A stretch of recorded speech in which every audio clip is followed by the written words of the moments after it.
وسلم ملتا ہے مصطفیٰ کا در آل رسول کے دوپہر ملتا ہے مصطفیٰ کا در آل رسول کے دوپہر مارہ راس مدینے تک روحانی ایک سرنگ ہے اللہ رب محمد صلی علیہ وسلم آغاز سے آخر تک قرآن ہے نعت مصطفیٰ محبوب کے بیان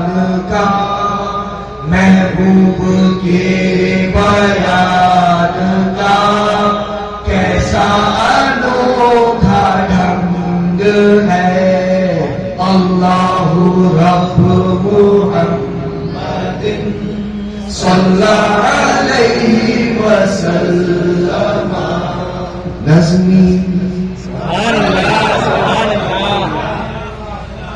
نظمی کیے ہی جائے گا میلاد مصطفیٰ بیان نظمی کیے ہی جائے گا میلاد مصطفیٰ بیان اس کو کبھی نہ چھیڑنا آپ کا مال میرا مال ہم کو کبھی نہ چھیڑنا سنی بڑا بند ہے اللہ رب محمد صلی علیہ وسلم نحن عباد محمد صلی علیہ وسلم صاحب سجادہ سے پہلے جی ہاں میں جانتا ہوں کہ آپ سب صاحب سجادہ کو سننا چاہ رہے ہیں یقیناً لیکن جب کسی باپ کا بیٹا بولتا ہے نا تو باپ کا دل جو ہے پسر جاتا ہے اور پھر وہ دل سے دعائیں دیتا ہے تو اگر آپ کو صاحب سجادہ کی دعائیں لینا ہے نا تو تھوڑی دیر اور انتظار کرنا پڑے گا شیر کے بچوں کو کبھی کوئی سکھاتا نہیں کہ کس طرح شکار کیا جائے مچھلی بچوں کو سکھاتی نہیں کہ کیسے تیرنا ہے لیکن الحمدللہ یہ وہ گھر ہے کہ اس گھر کی جوٹھن کھانے کے بعد لوگ امام بن جاتے ہیں یہ وہ گھر ہے کہ جس کے جوٹھن کھانے کے بعد لوگ مقرر بن جاتے ہیں اعلیٰ سے اعلیٰ بن جاتے ہیں بلکہ میں یہ کہوں تو بے جانا ہوگا اس گھر میں بھیک لینے کے لیے اگر کوئی آئے تو اعلیٰ حضرت بن جاتے ہیں وقت کا مجدد بن جاتا ہے تو جو دینے والا ایسا ہے باہر والوں کو گھر والوں کو جب دینے کی بات آئے گی تو کیا بات جی ہاں بہت ہی ادب و احترام کے ساتھ مستقبل ہم خانقاہ برکاتیہ کا فیوچر دیکھ رہے ہیں ایک حسنین میاں ایک تھے ایک لیکن آج انیک حسنین میاں موجود ہیں میرے مرشد تو ہمیشہ اس بات کا تھوڑا سا قلق رہتا تھا کہ میں اکیلا ہوں لیکن ہمیشہ بولتے تھے کہ میری یہ سب برکاتی بھائی میرا حوصلہ بڑھا دیتے ہیں الحمدللہ آج میرے مرشد کے جانشین حضور سید ملت کے جانشین حضرت سید شاہ سبطین حیدر صاحب کے وارث و جانشین حضرت سید شاہ امتیاز حیدر صاحب قبلہ قادری برکاتی کو دعوت سبقت دیا جا رہا ہے کہ حضور والا اپنے ملفوظات حسنہ سے اپنی بہترین تقریر سے ہم سب کو ایک نئی راہ دکھائے آئیے شہزادے کا استقبال شہزادے کے شاعر شان استقبال کرتے ہوئے نعرہ تکبیر اور نعرہ رسالت بلند فرمائے نعرہ تکبیر نعرہ رسالت آبروئے خاندان برکات حضرت سید شاہ امتیاز حیدر صاحب قبلہ نعرہ تکبیر نعرہ رسالت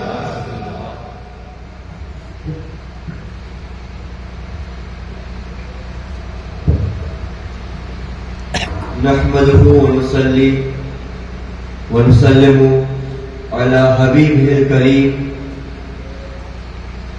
أما بعد فأعوذ بالله من الشيطان الرجيم بسم الله الرحمن الرحيم قل إن كنتم تحبون الله فاتبعوني صدق اللہ.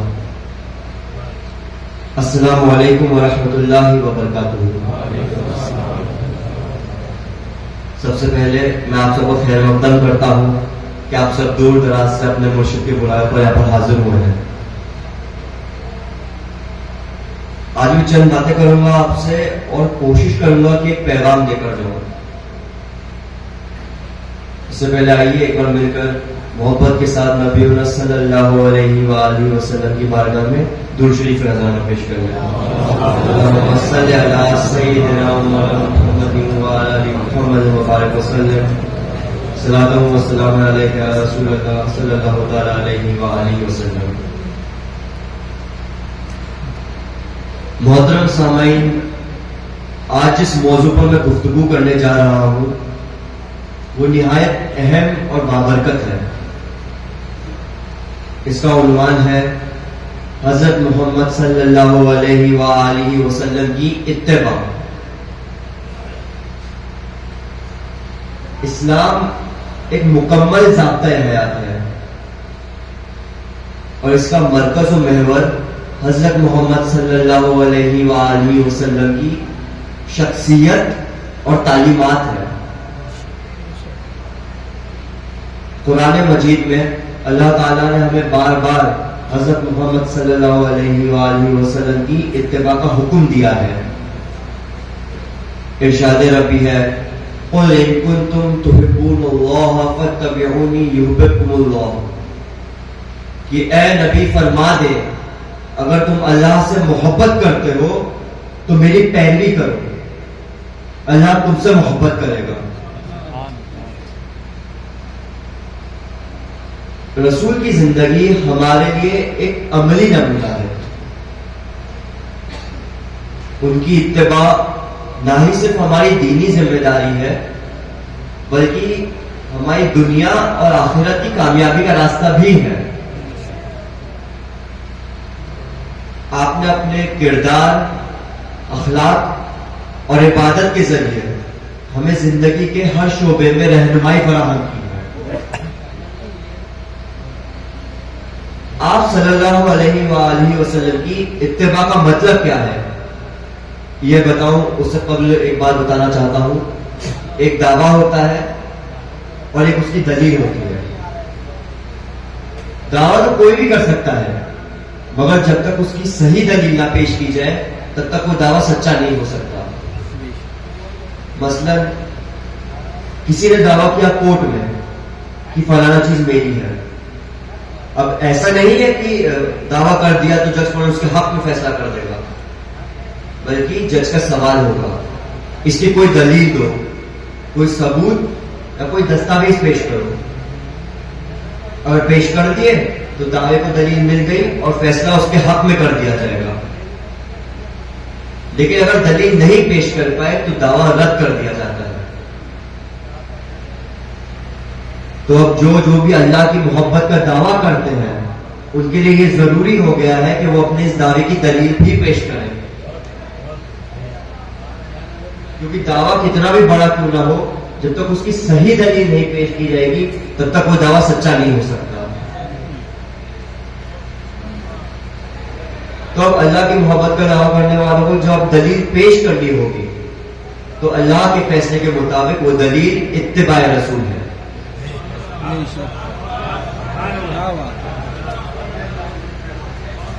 اتباع کا مطلب کیا ہے؟ اتباع کا مطلب صرف ظاہری عمل میں پیروی کرنا نہیں ہے بلکہ دل، نیت اور عمل میں رسول اللہ صلی اللہ علیہ وآلہ وسلم کے طریقے کو اپنانا ہے. آپ صلی اللہ علیہ وسلم کی سنت میں نماز کا طریقہ، معاملات میں عدل و انصاف اور اخلاق میں صبر و تحمل، یہ سب اتباع رسول ہے. اتباع کو سمجھانے کے لیے کچھ مثالیں دیتا ہوں. رسول اللہ اپنے آخری حج سے فارغ ہوئے اور مدینے کی جانب مسافر ہوئے. کچھ رستہ طے ہوا تھا کہ ایک جگہ پڑاؤ ڈالا. اس جگہ کا نام غدیر تھا. سارے صحابہ جمع ہوئے, منبر لگایا گیا. رسول اللہ منبر پر تشریف لے گئے اور خطبہ دیا. اللہ کی حمد و ثنا بیان کرنے کے بعد آپ نے تمام صحابہ سے فرمایا, الست اولی بالمؤمنین من انفسہم, کہ اے میرے جانشین صحابہ بتاؤ کیا میں مومنوں کی جانوں پر ان سے زیادہ حق نہیں رکھتا ہوں؟ صحابہ نے جواب دیا, بلا یا رسول اللہ, بے شک, کیوں نہیں. پھر آپ نے ان سے عرض کیا, اگر میں تمہاری جانوں پر تم سے زیادہ حق رکھتا ہوں تو یہ میرا علی ہے. جس کا مولا میں ہوں اس کا مولا یہ بھی ہے. ہم نے بلا سوال جواب مان لیا, کیونکہ اتباع کے لیے یہ بھی ضروری ہے کہ نبی کی ہر بات کو مانا جائے اور اس پر عمل کیا جائے. اسی روز غدیر پر آپ نے یہ بھی فرمایا کہ میں تمہارے لیے قرآن اور اہل بیت چھوڑے جا رہا ہوں, ان کو مضبوطی سے تھام لو, کبھی گمراہ نہیں ہوگے. ہم نے چھوٹ چرا نہیں کی, ہم نے مان لیا. نبی صلی اللہ علیہ وآلہ وسلم نے جس سے محبت کی ہم نے کر لی, اور آپ کو جس نے تکلیف پہنچائی ہم اس کے کھلے دشمن ہو گئے. تو اب اگر کسی کو علی کو مولا ماننے سے تکلیف ہے یا اہل بیت سے محبت سے تکلیف ہے تو ان کا دعویٰ محبت خدا کا باطل ہے, کیونکہ ان کی دلیل میں اتباع رسول شامل نہیں ہے.